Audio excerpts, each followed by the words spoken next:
高雄基顶有大学生发现一个阿嬷3更半暝，家己伫咧车路乱行，赶紧报警察。这个阿嬷呢，敢若知影伊叫做什么名，其他是拢无了解。警方要塞车载阿嬷找路转去的时阵呢，这阿嬷身躯边锁一只白色的狗，甲对条条。狗仔呢，落尾是装大声，敢若是要带路共款。落尾警方是载阿嬷对这个狗仔行，想袂到落尾真正等到阿嬷引导啊。姐啊，你带队，敢知影？你敢有证件？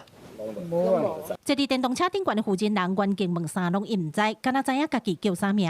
高雄基顶有大学生发现这位阿嬷3更半暝，一个人行伫咧路里摇摇摆摆，惊到大人发生危险，就赶紧报警。原警到场想要送阿嬷转去厝，不过阿嬷唔拿身躯顶无证件，都连年过厝住伫倒拢想袂起来。安尼就唔知你的厝伫对啊？我开车载你去找。原警上报部决定塞车载阿嬷哪西哪找厝，车只塞叮当，一直对伫阿嬷边啊一只白色的狗仔，就装大声，而且佫沿路行，沿路滑头看车有对起来无。原警规气塞车对伊行，想袂到竟然真正找到阿嬷引导。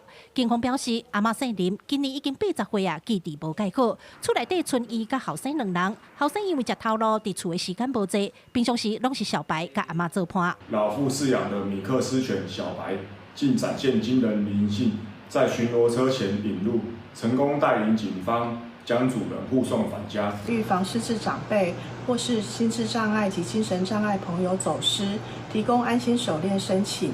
手链上刻有家属电话，当长辈走失的时候，市民朋友或者是警察局可以透由联络电话联络到家属。警方表示，阿嬷走无去的所在，其实离因兜敢若200公尺。伫咧了解阿嬷的状况了后，后续会加强关怀。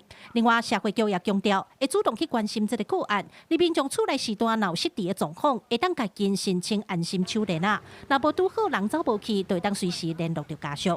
记者柯家族邱朝阳高雄场报道。